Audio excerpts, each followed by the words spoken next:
In the Puget Sound, there's an incredible amount of natural beauty. We are completely surrounded by it. But as we go through this time of very rapid change, there's a very real threat that we're going to lose pieces that make this place so special. Pieces we may not be able to replace. You know, salmon is probably one of the biggest health indicators of what we've got for our region.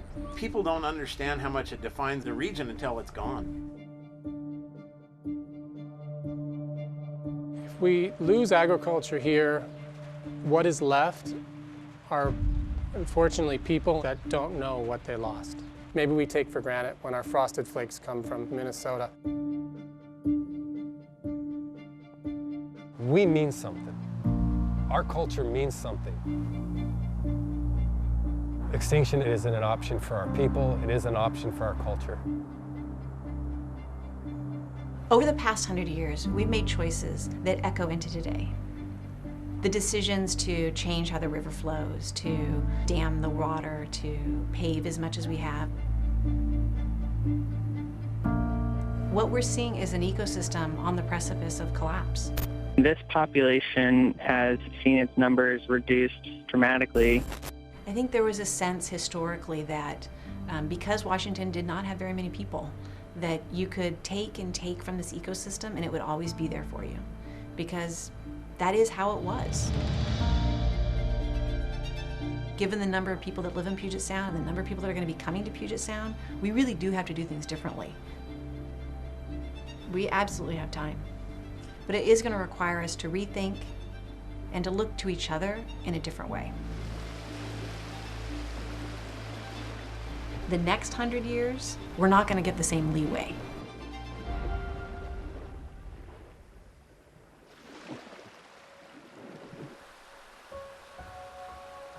Water. Water. I mean, water is the lifeblood of Puget Sound, right? I mean, it's the joke of Puget Sound that it's always raining here, but it is, in fact, our raison d'etre. It is the thing that connects us. Water touches all of us. And because of that, we're going to need all different kinds of people coming together to see a new future. People who have different needs, different histories. People who are unwilling to accept that they're too different to work together to make this place better.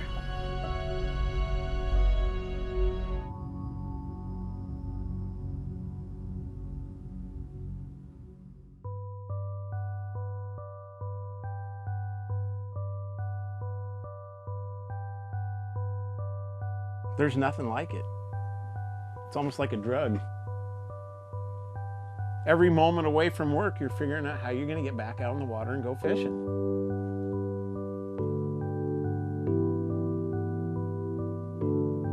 My favorite's still king salmon. When you hook into a 30, 40, or 50-pound king, it's life-changing. Those fish do what they want. You're on the other end and you're hanging on, but you're at their mercy. When you take people out for the first time and they've never done this before and you hook them into a really big fish, it changes them forever too. It's what we do and it's who we are, and we don't want this to go away.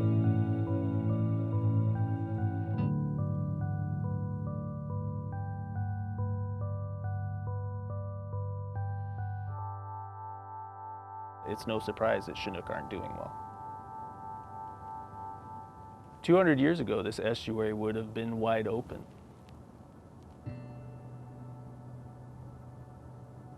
Salmon wouldn't have to compete for space as they move through the estuary. There would have been space enough for every salmon that moved through here. With the constraints in the estuary today, they don't have the room they need. A lot of times that means the fish move through the system way faster than they normally would. And this sends them into Puget Sound without being big enough to defend themselves and to live in the big world.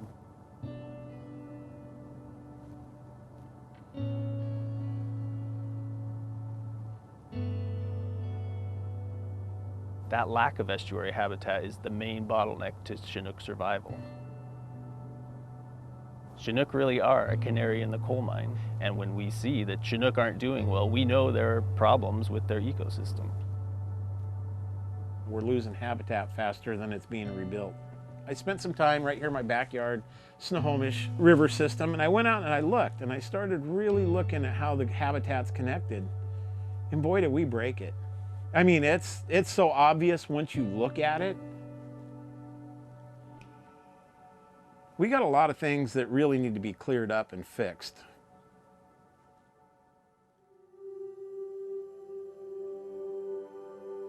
We're trying to change the way we do business in Washington. We've been fighting over the last fish for far too long, and it hasn't worked. We used to fight with the tribes constantly. Finger pointing, blaming. We don't want to do that anymore. We want to bring our salmon runs back. Now we talk about how to fix things instead of how to get that last fish from each other. If we give the estuary room, it will build the habitat that's important to fish. Here in the Snohomish, we have a lot of open space around our estuaries, and there are opportunities to restore it. In 100 years, no one will think this was a bad idea.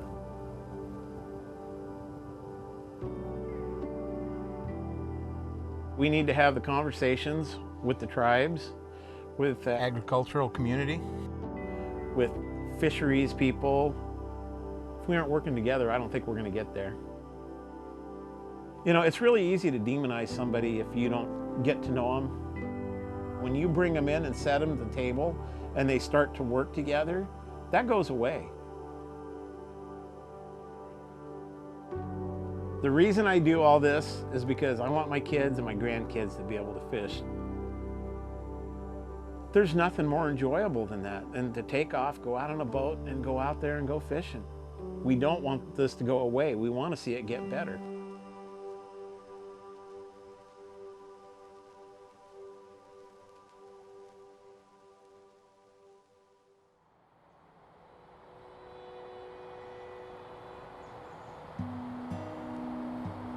Pray to the Spirit for the teachings, for the words, for the good heart. You know, you're going out on the water to feed your family. You're going out in the water to make the connection to your culture. And you're honoring that salmon. Respect them.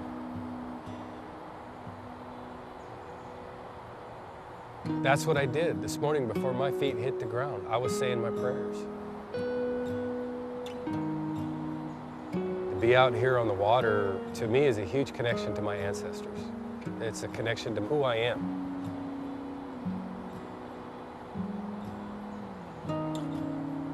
These beaches are what taught me about life. Everything has meaning here on the beach. Our ancestors we know are here in every wave that rushes up on the rocks here. This is sacred to us. Long before we were human, we were salmon people. That's who we are as the Tulalip people. We are king salmon people. Salmon are very important to our culture. They're in our creation stories, they're in our songs. They feed our spirit. Our spirit craves that food. It's important to come out here and fish, to honor that gift.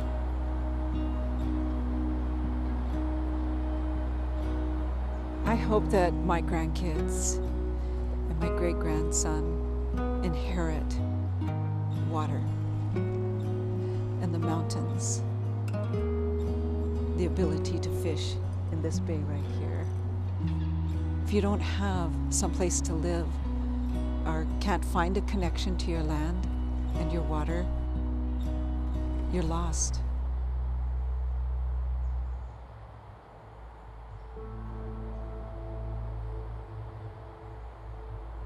The salmon are struggling. Our resident killer whales are crying out for us to do something. And that's unacceptable to myself, my grandchildren, my people. They depend on salmon. This river has changed dramatically. As the settlers came in, they changed the landscape. They built homes. Farms started coming in. Fertile grounds that the farmers found, you know, were rich. But with the loss of the salmon, you know, you're losing that fertility. You're losing the connection to the river. The river isn't providing its service. We've got to find a way to survive together. How do we go from this point forward to make sure that we work together, that both the tribal and non-tribal society is viable? I know we as tribes, there was a time when we felt like we were faceless and sometimes hopeless. But we are not hopeless and we are not faceless. We want to be at the table. We want you to understand why this is so important for us to partner. We're stronger together than we are apart.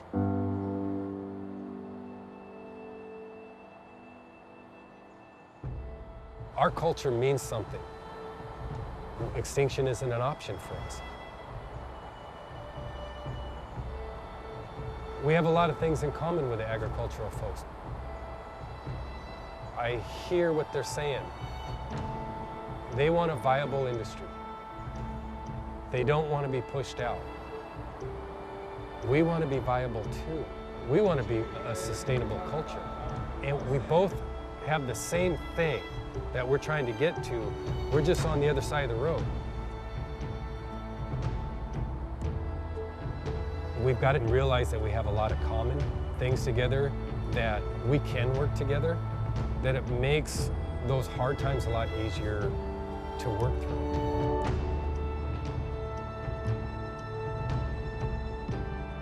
I'm hopeful that our kids pick up that spark, and not only are experienced fishermen and successful and rich in the culture, but they also can look across and wave to the farmer and share our bounty with them.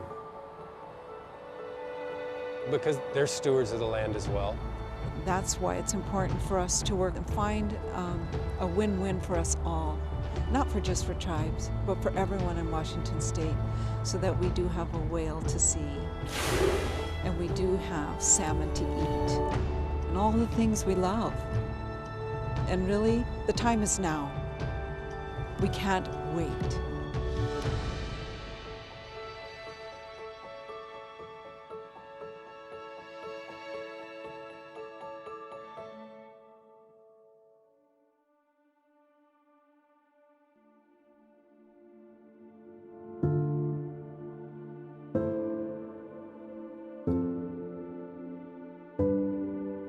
Being a farmer, it's not about making money.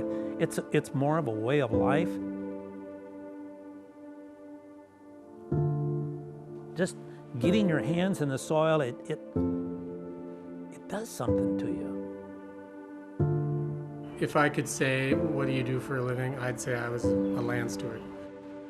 I get to just wake up and be outside. It's deeply important to the Snohomish County community to have agriculture here. I think it's a big part of their identity. It's multi-beneficial. It not only is a place for the individual to raise their family, it adds to the community. It provides food and fiber. It's open space. This is some of the last remaining open space in the area.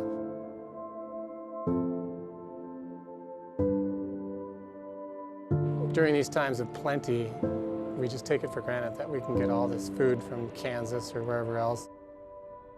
There might come a time where, you know, we'll be, where's all the farmland? Well, all the houses are on it.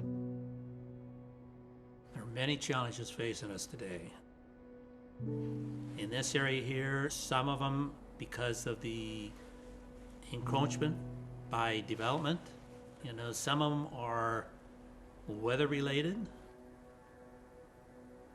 With climate change, it's just As a farmer, it just throws in kind of one more variable. It's just one more thing to kind of like challenge the farmer, the average farmer that already is a very challenging, delicate profession.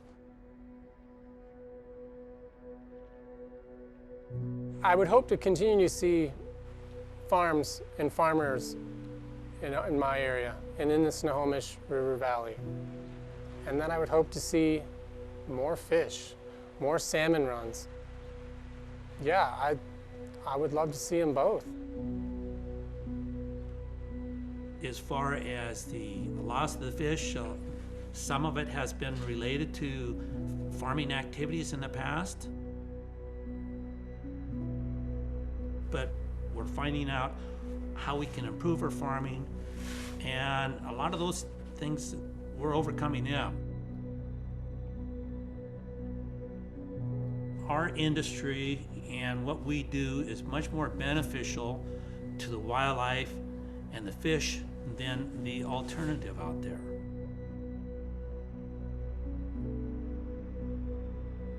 I do believe salmon and agriculture can exist. It can exist because farmers need clean water, salmon need clean water. Farmers need healthy land, and salmon need healthy land. It's all a mess because these two parties that should and do want the same thing have been pitted against each other as they don't, and that's just not true.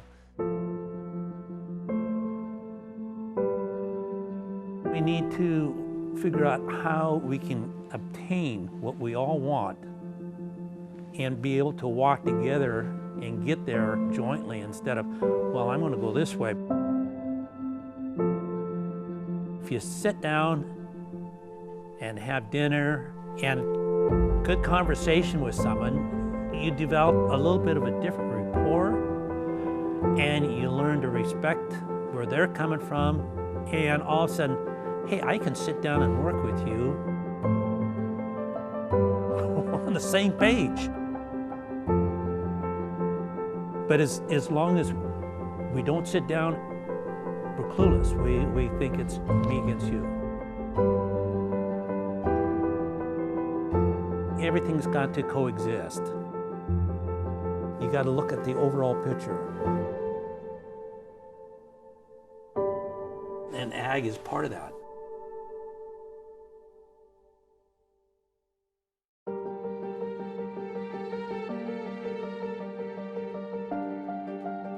To think we can't make a change for the better, that's just too big or complicated, it's just not true. We can make it better step by step together. Each person, each piece of this puzzle doing their part. We're done. We're done fighting. We don't need to fight over the last fish. We need to bring more fish back. But we're not going to get there if we aren't working together completely. Sometimes we have to give up a little bit and gain a little bit. We all can't have exactly what we want, and that's good, because sometimes what we think we want really isn't the best thing. We've got to find a way. If we're all going to survive, we all have to find a way to make it work for all of us. We're at a place now where people have put down their old burdens so that they can work together. So that we can forge a new path.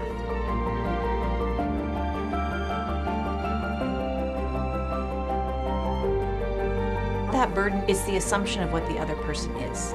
It's the assumption of what the other side is trying to do to you. And when you let that burden down and you see that you're actually in it together, in that is enormous power.